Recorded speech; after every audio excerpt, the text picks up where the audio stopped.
Di penghujung akhir tahun 2024, bencana hidrometeorologi dan geologi terjadi di sebagian besar wilayah Indonesia. Sejak awal tahun, kemarau panjang tak kunjung usai melanda. Kini, musim penghujan tiba. Perubahan cuaca ini patut diwaspadai karena bencana alam seperti banjir dan tanah longsor pun seperti tamu rutin yang kerap datang. Seperti banjir bandang dan longsor yang menerjang desa Simangulampe, Kabupaten Humbang Hasundutan, Sumatera Utara pada Minggu 3 Desember lalu. 11 korban dinyatakan hilang. Sebelum peristiwa terjadi, pada malam sebelumnya hujan yang cukup deras melanda desa tersebut. Puluhan warga yang selamat kini mengungsi di beberapa posko pengungsian. Salah seorang korban, Alexander Silaban, kehilangan 2 orang anak kandungnya akibat bencana ini. Tolonglah usahakan anakku sama beruku dapat.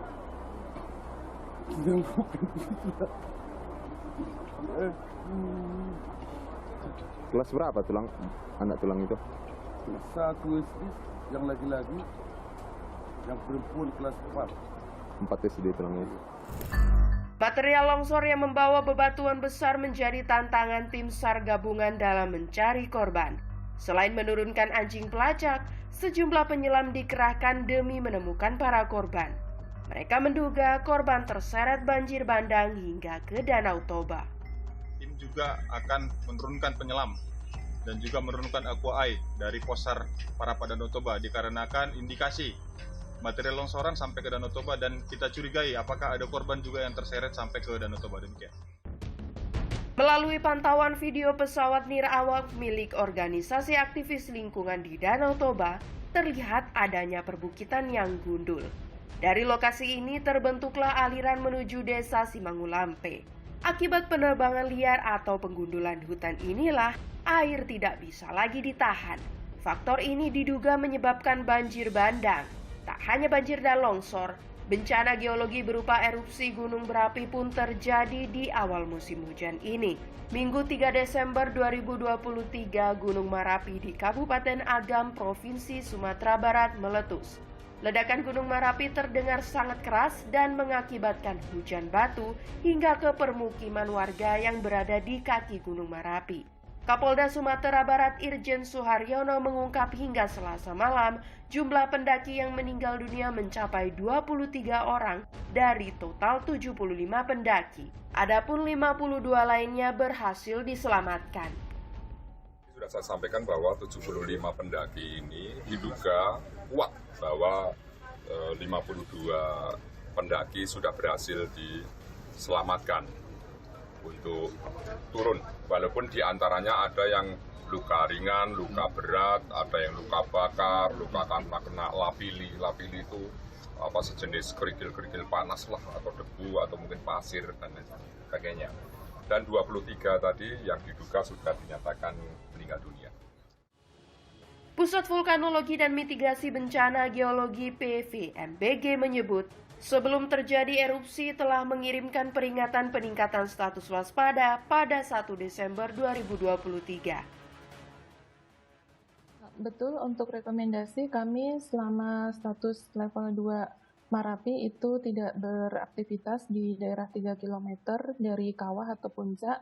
Dan untuk laporan evaluasi sendiri kami mengirimkan laporan evaluasi itu 2 minggu sekali untuk level 2 atau gunung api status waspada. Tanggal 1 Desember itu kami sudah tanda tangan pengiriman, kemudian tanggal 2 disebarkan ke stakeholder. Tragedi Gunung Merapi memunculkan tanda tanya, sebab saat menjelang erupsi ada 75 pendaki sedang menuju puncak. Padahal status Merapi berada di level 2 atau waspada. Nggak boleh sampai puncak karena radius 3 km itu sudah avoiding gitu, dan tidak boleh mendekat lagi karena statusnya adalah waspada level 2. Nah, kalau tetap informasi sudah tahu ini gunung status waspada level 2, petugas posko pendakian tahu, apakah disampaikan ke pendaki bahwa Anda tidak boleh sampai puncak, hanya radius 3 kilo dari puncak.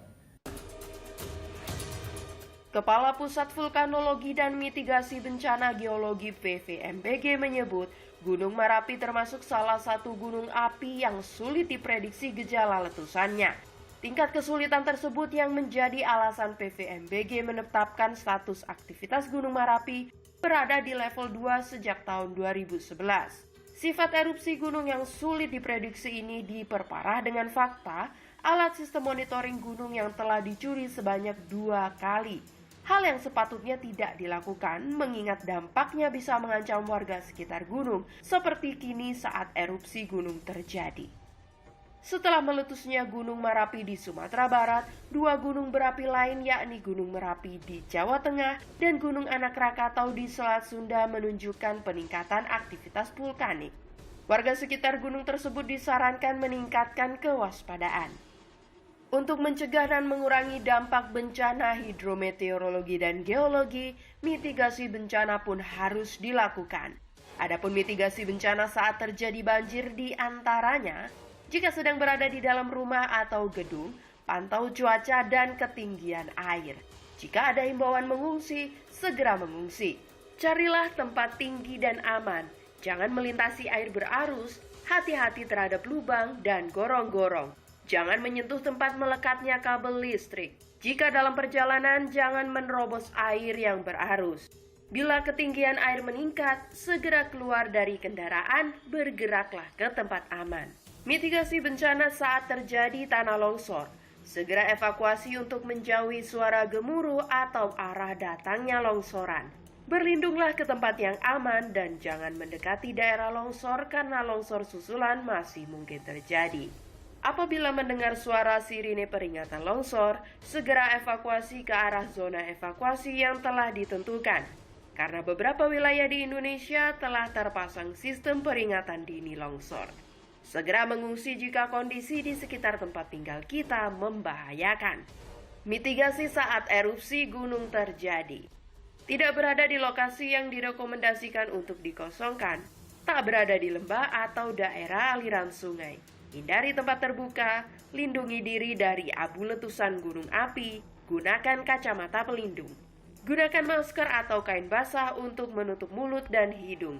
Kenakan pakaian tertutup yang melindungi tubuh. Sebagai negara yang berada di garis ekuator serta pertemuan antar lempeng benua, Indonesia tak bisa menghindar dari ancaman bencana geologi dan hidrometeorologi. Seringkali terjadi bahkan tanpa absen, banjir dan tanah longsor seharusnya bisa dicegah dan dikurangi dampaknya dengan pengetahuan mengenai mitigasi bencana.